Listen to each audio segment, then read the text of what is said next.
नमस्कार दोस्तों, मैं सोनम जैन और आप सभी देख रहे हैं एस जे सोनम चैनल पर आप सभी का स्वागत है। दोस्तों, आज की कहानी है बांझ देवरानी भाग 2।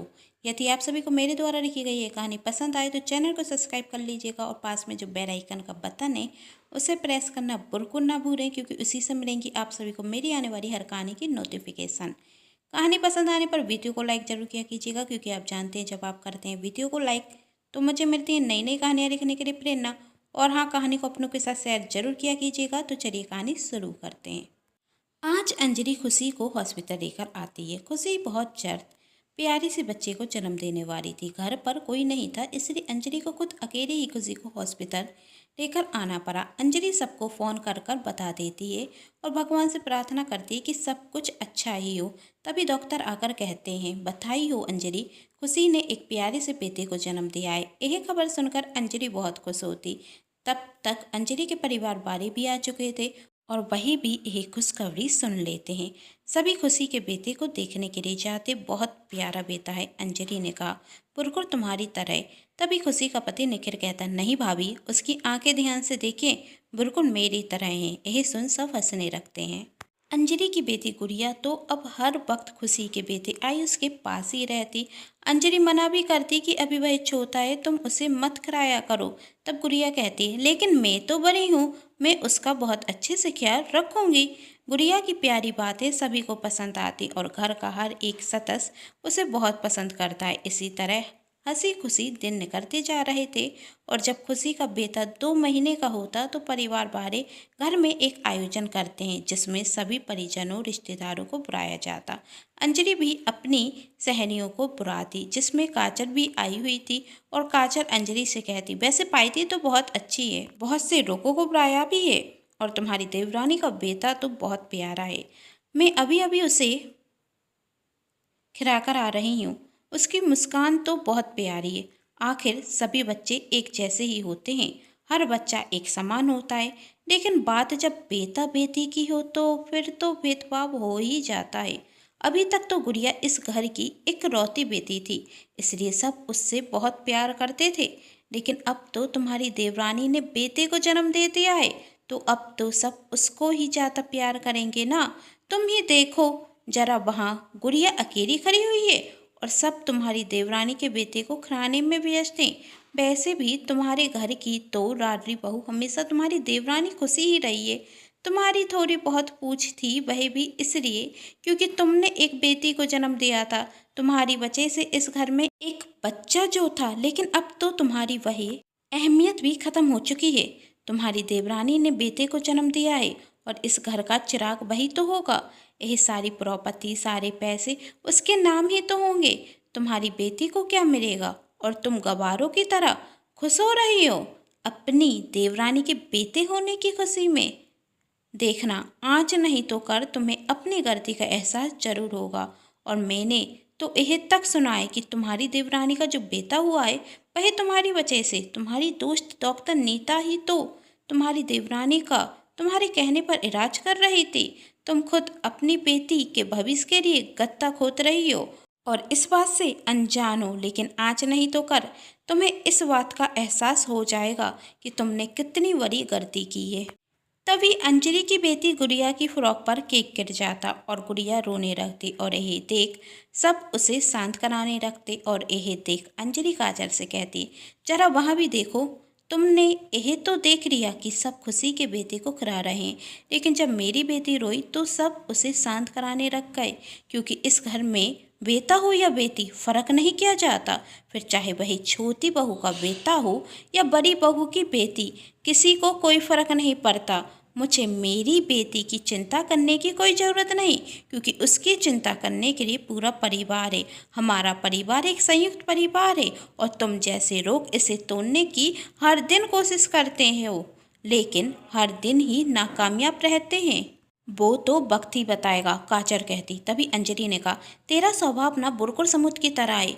मैंने सोचा कि तुम बदल चुकी हो, इसलिए तुम्हें अपने घर पर बुलाए, लेकिन नहीं, तुम कभी बदल ही नहीं सकती। समुद्र में चाहे जितनी चीनी डाल दो, लेकिन उसका पानी खारा का खारा ही रहता है। ऐसी ही तुम हो। तुम्हारे साथ चाहे जितनी मीठी बातें कर लो, लेकिन तुम हमेशा करवा ही बोलोगी। कहते हुए अंजलि वहां से चली जाती। काजल मन में सोचती, ये अंजलि भी कैसी है। जितना चाहे इसे खुशी के खिलाफ भड़काओ, लेकिन इसे फर्क ही नहीं पड़ता। बहुत घमंड है ना इसे अपने संयुक्त परिवार पर, तो इसे तो मैं तोड़ कर ही रहूंगी। यदि अंजलि मेरी बातों में नहीं आएगी तो खुशी तो जरूर आएगी। और काजल वहां से खुशी के पास जाती और उसे उसकी जेठानी के खिलाफ भड़काना शुरू कर देती। कहानी में आगे देखते हैं, अंजलि तो काजल के भड़काने पर अपनी देवरानी से कुछ नहीं कहती, लेकिन क्या खुशी काजल की बातों में आ जाएगी? क्या वह काजल की बातों में आकर अंजलि से रिश्ता तोड़ देगी? चलिए देखते हैं। काजल खुशी से कहती, वैसे आज अंजलि बहुत खुश दिख रही है, और खुश हो भी क्यों ना, आखिर कितना अच्छा ससुराल जो मिला है, और उसकी बेटी से तो सब कितना प्यार करते हैं। एक नन्हा मेहमान घर में आया हुआ है, लेकिन सब उसकी बेटी के साथ ही हैं, और तुम्हें और तुम्हारे बेटे को यहाँ अकेला छोड़कर चले गए। देखो तो गुड़िया की फ्रॉक पर थोड़ा सा केक क्या गिर गया, और वह थोड़ी रोने क्या रही कि पूरा परिवार उसे मनाने में रख गया। वैसे तो हर कोई बेटे से ज़्यादा प्यार करता है, लेकिन इस घर में तो बेटे और बेटी में भेदभाव नहीं किया जाता। ऐसा लगता है कि सब बेटे से ज़्यादा बेटी से प्यार करते हैं, और करे भी क्यों ना। और अंजलि को तो सबको अपनी बातों के जादू में फंसाना बहुत अच्छे से आता है। ना जाने कौन सा जादू जानती है कि सबका दिल जीत लेती है। तुमने तो खुद देखा होगा, तुम्हारे ससुराल में तुमसे ज़्यादा वैल्यू तुम्हारी जेठानी को दिए हुए हैं सब। वैसे कभी कभी तो मुझे लगता है कि अंजलि जितनी सीधी सादी दिखती है ना, उतनी है नहीं। अंदर से तो बहुत चतुर चालाक है। क्या पता बाहर सी जता रही हो, और अंदर से इस बात का दुख हो कि तुमने एक बेटे को जन्म दिया है। आपको कोई गलतफहमी हुई है, खुशी कहती। दीदी ऐसी नहीं है। यदि दीदी ऐसी होती तो मेरे लिए इतनी परेशान क्यों होती? मेरी शादी को 5 वर्ष हो गए थे, फिर भी मैं माँ नहीं बन सकी। मैंने तो उम्मीद ही छोड़ दी थी कि मैं कभी माँ बनूंगी, लेकिन दीदी हमेशा कहती थी, भगवान पर विश्वास रखो, तुम एक दिन माँ जरूर बनोगी। और दीदी ने इसके लिए कितने डॉक्टरों से बात की, और अपनी दोस्त डॉक्टर नीता से भी बात की, और उनके कहने पर डॉक्टर नीता ने मेरा इलाज किया, और आज जाकर मैं माँ बनी हूँ। दीदी ने तो हमेशा मेरी खुशी चाहिए। तब काजल कहती, खुशी सच में तुम बहुत बुरी हो। अरे यह सब तो अंजलि दिखावा करती थी। उसे तो पूरा विश्वास था कि तुम कभी माँ नहीं बन सकती। वह तो हम सभी सहेलियों से कहती थी, बेचारी मेरी देवरानी कभी माँ नहीं बन सकती, लेकिन फिर भी मैं उसके लिए कोशिश करती रहती हूँ। इसलिए वह तुम्हारा इलाज डॉक्टरों से कराती थी कि सबको लगे उसे तुम्हारी चिंता है, लेकिन उसे क्या पता था इस सब में तुम माँ भी बन जाओगी। वह तो बेचारी अपने ही जान में फंस गई, लेकिन वह इतनी जल्दी हार मानने वालों में से नहीं है। अब देखना, वह अपनी मीठी मीठी बातों में सबको फंसाकर पूरी प्रॉपर्टी अपनी बेटी के नाम करा लेगी, और तुम्हें और तुम्हारे बेटे को कुछ नहीं मिलेगा। अंजलि तो बहुत चतुर चालाक है। यदि तुम्हें अपने बेटे के भविष्य की चिंता है तो उसके लिए रखना सीखो, वरना तुम्हारे बेटे को कुछ नहीं मिलने वाला।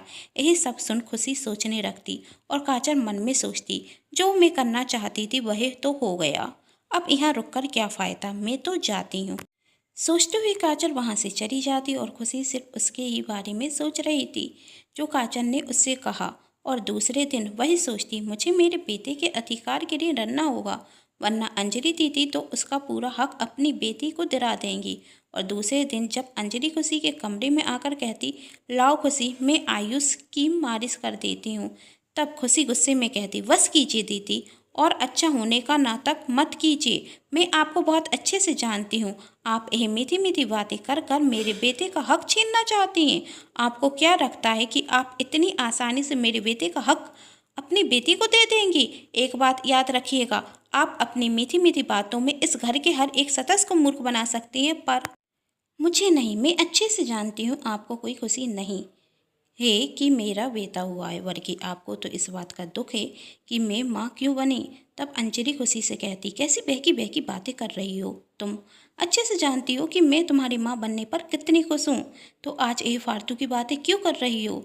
तब खुशी कहती, क्योंकि अभी तक मैं इस गलतफहमी में थी कि आपको मेरी फिक्र है, लेकिन आज मुझे समझ में आ गया है कि आपको मेरी कोई चिंता नहीं, बल्कि आप तो मेरे बेटे का भी हक चाहती हैं। खुशी और अंजलि की बातें सुनकर घर के और सदस्य भी आ जाते। सभी खुशी को समझाते कि अंजलि ऐसा कभी नहीं चाहेगी, वह तो तुमसे और तुम्हारे बेटे से बहुत प्यार करती है। तब खुशी कहती, ऐसा कुछ नहीं है, यह तो बस अच्छे होने का नाटक करती है, जिससे ये पूरी जायदाद की मालिक अपनी बेटी को बना सके। लेकिन मैं मूर्ख नहीं, अपने बेटे का हक तो मैं किसी को नहीं दे सकती, इसलिए यह गुड़िया को सबकी लाडली बनाना चाहती है। सब गुड़िया से प्यार करें और उससे इस घर की पूरी प्रॉपर्टी मिल जाए। अंजलि खुशी से कहती, तुम जो भी सोच रही हो गलत सोच रही हो। यह सब कुछ तुमसे जरूर काजल ने कहा होगा। काजल का तो काम ही है घरों में लड़ाई कराने का। तुम उसकी बातें मत सुना करो, मैंने यही बात तुमसे पहले भी कही है। मुझे पैसों का कोई भी लालच नहीं है। तब खुशी कहती, यदि आपको लालच नहीं है तो छोड़कर चली जाइए। यह घर, वैसे भी यह घर मेरे पति ने बनवाया है, और वह जो हमारा वारा घर है उसमें जाकर आप रहिए। आखिरी में अंजलि वह घर छोड़कर अपने पुराने वाले घर में रहने के लिए चली जाती। फिर 2 महीने बाद एक दिन डॉक्टर नीता खुशी के घर आती। खुशी डॉक्टर नीता को अंदर बुलाती। तब नीता खुशी से कहती, अंजलि नहीं दिख रही है, वह कहाँ है? मैं उससे ही मिलने आई हूँ। तब खुशी कहती, अब वह हमारे साथ में नहीं रहती। पर क्यों? क्या हो गया कि तुम दोनों जेठानी देवरानी अलग अलग रह रही हो? नीता ने पूछा। तब खुशी उन्हें सब कुछ सच बता देती और कहती, दीदी तो कभी चाहती भी नहीं थी कि मैं माँ बनूं, वही मेरी माँ बनने से बहुत दुखी भी हैं।